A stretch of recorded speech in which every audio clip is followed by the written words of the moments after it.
ہمارے ذہنوں میں جو معیارات بیٹھے ہوئے ہیں وہ کیا ہے؟ کامیابی پیسے سے ہے، کامیابی جائیداد سے ہے، کامیابی کاروبار سے ہے، کامیابی شہرت سے ہے، کامیابی اقتدار سے ہے۔ یہ معیارات ہیں۔ جو جتنا دولت مند اتنا کامیاب، جو جتنا مشہور اتنا کامیاب، جو جتنا پاپولر اتنا کامیاب، جو حکومت پر پہنچ گیا کامیاب، جس نے بڑا کاروبار جما لیا کامیاب، جس نے بہت جائیداد بنا لی کامیاب۔ یہی ہے اصل میں ساری بس کی گانٹھ۔ جو تصور کامیابی کا ہوگا اسی کے مطابق آپ کی بھاگ دوڑ ہوگی، اسی کے لیے جد و جہد ہوگی، اسی کے لیے توانائیاں صرف ہوں گی، اسی کے لیے دن رات کی مشقت ہوگی۔ یہ ہے اصل شے جس کی یہاں نفی ہو رہی ہے۔ کامیابی دولت سے نہیں، کامیابی شہرت سے نہیں، کامیابی اقتدار اور طاقت اور حکومت سے نہیں، بلکہ کامیابی ہے ایمان سے، عمل صالح سے، تواصی بالحق سے، تواصی بالصبر سے۔ آپ غور کیجئے اس نقطہ نظر کا، اس ایٹیچیوڈ کا، یہ جو مینٹل ایٹیچیوڈ ہے، اس کا بدل جانا ہی انسانی شخصیت کے اندر انقلاب برپا کرے گا۔ اب آپ کا نتیجہ کیا نکلا؟ اگر تو دولت سے کامیابی ہوتی تو قارون بہت کامیاب تھا، اگر حکومت سے کامیابی ہوتی تو فرعون اور نمرود بہت کامیاب تھے۔ کامیابی ان سے نہیں ہے۔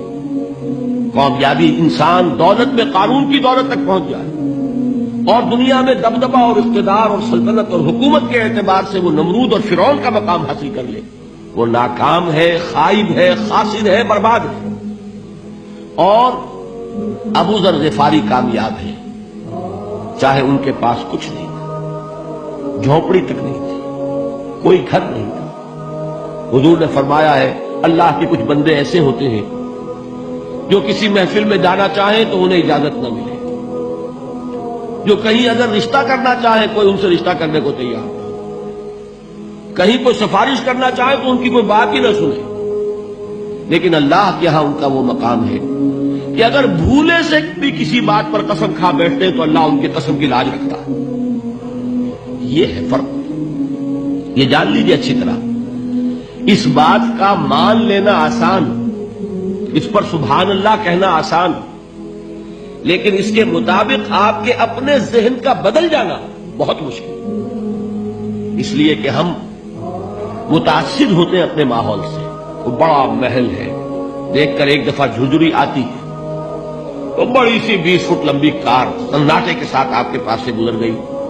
ایک دفعہ اعصاب کے اندر ارتعاش ہوتا ہے، محسوس ہوتا ہے بڑے یہ نصیبے والے لوگ ہیں، بڑے خوش نصیب، بڑے کامیاب، حالانکہ کچھ معلوم نہیں کہ یہی سب سے بڑی بد نصیبی ہو سکتا ہے کہ یہی سب سے بڑی ناکامی ہو۔ اگر ذہنوں میں یہ بات بیٹھ جائے کامیابی کس شے سے، یہی وجہ دیکھیے قرآن مجید میں بارہا آپ دیکھیں اولئک ھم المفلحون، یہ ہے لوگ کامیاب ہونے والے۔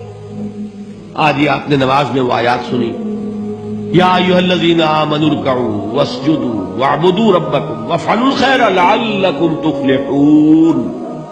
اے ایمان والو، رکوع کرو، سجدہ کرو، اپنے رب کی پرستش اور بندگی کرو اور اچھے کام کرو تاکہ تم کامیاب ہو جاؤ۔ تو کامیابی کن چیزوں سے ہے؟ یہ ہے سب سے بڑا سبق۔ یہ ہمارے دل میں اگر بات بیٹھ جائے، ٹھک جائے، تو زندگی بدل جائے گی، صبح و شام بدل جائیں گے، نقشے بدل جائیں گے، بھاگ دوڑ کا رنگ بدل جائے گا، ویلیو سٹرکچر بدل جائے گا۔ آج وہ ایک چیز نہایت اہم نظر آ رہی ہے، کل نہایت غیر اہم نظر آئے گی۔ جیسے کہ حضور کی حدیث ہے، ما لی وللدنیا، مجھے تمہاری اس دنیا سے کیا سروکار ہے، انما مثلی کراکب استظل تحت شجرۃ ثم راح فترکھا، میری مثال تو اس سوار کی سی ہے جو تھوڑی دیر کے لیے ایک درخت کے سائے میں ٹھہرتا ہے سستانے کے لیے، پھر وہ اپنا راستہ لیتا ہے، اسے اس درخت سے مستقل تعلق اس کا نہیں ہے، وہ اس کا گھر نہیں، وہ اس کی منزل نہیں۔ اسی طرح یہ دنیا میرا گھر نہیں ہے۔ اب دیکھیے ہم کہتے ہیں انا للہ و انا الیہ راجعون، ہم تو مسافر ہیں، ہم اللہ کے پاس سے آئے، اللہ کی طرف ہمیں لوٹ جانا ہے۔ کن فی الدنیا کانک غریب و عابر سبیل، حضور فرماتے ہیں دنیا میں ایسے رہو جیسے کہ تم اجنبی ہو یا راہ چلتے مسافر. لیکن یہ طرز عمل کب ہوگا؟ جبکہ یہ آیت ہمارے ذہنوں کے اندر بیٹھ گئی ہو. والعصر ان الانسان لفی خسر الا الذین آمنوا وعملوا الصالحات وتواصوا بالحق وتواصوا بالصبر. یہ ہے اصل بات جو میں نے عرض کیا تھا کہ میں بتاؤں گا صحابہ کیوں ایک دوسرے کو یاد دلاتے تھے. اس لیے کہ دیکھیے جیسے برف باری اگر ہو رہی ہو، آپ باہر نکلیں گے تو برف آپ کے کپڑوں پر جم جاتی ہے نا، تو آپ جھٹکتے ہیں کپڑوں کو تاکہ برف ہٹ جائے. ہمارے ایمان پر اس دنیا میں رہتے ہوئے جب ہم متاثر ہوتے ہیں ماحول سے تو گردہ آ جاتا ہے، برف پڑ جاتی ہے. اس کو جھٹکتے رہنے کی ضرورت ہے، اور وہ جھٹکنے کی بہترین اور مؤثر ترین شکل یہی ہے کہ یاد رکھو کامیابی ان چیزوں سے نہیں ہے. چمک دمک جو ہے دنیا کی، یہ ساری چمک دمک جو تمہیں رجھا رہی ہے، جو تمہیں اپنے اندر گم کیے ہوئے، یہ لفظ گم پر اقبال کا وہ شعر یاد آ گیا کہ کافر کی یہ پہچان کے آفاق میں گم ہے، اور مومن کی یہ پہچان کے گم اس میں ہے آفاق. تم گم نہ ہو کر رہ جاؤ، اس میں مبہوت نہ ہو کر رہ جاؤ، مرعوب نہ ہو کر رہ جاؤ. دنیا ہی کی محبت تمہارے اوپر ڈیرے نہ ڈال دے، تمہارے دلوں کے اوپر مسلط نہ ہو جائے. لہذا تازہ کرتے رہا کرو والعصر ان الانسان لفی خسر الا الذین آمنوا وعملوا الصالحات وتواصوا بالحق وتواصوا بالصبر. پھر یاد کر لو، پھر تازہ کر لو اپنے اس یقین کو کہ کامیابی دولت سے نہیں، کامیابی ثروت سے نہیں، کامیابی اقتدار سے نہیں، کامیابی شہرت سے نہیں، کامیابی جائیداد سے نہیں، کامیابی ہے ایمان سے، کامیابی ہے عمل صالح سے، کامیابی ہے تواصی بالحق سے، کامیابی ہے تواصی بالصبر سے. یہ چار چیزیں ہیں کہ جو کامیابی کے لوازم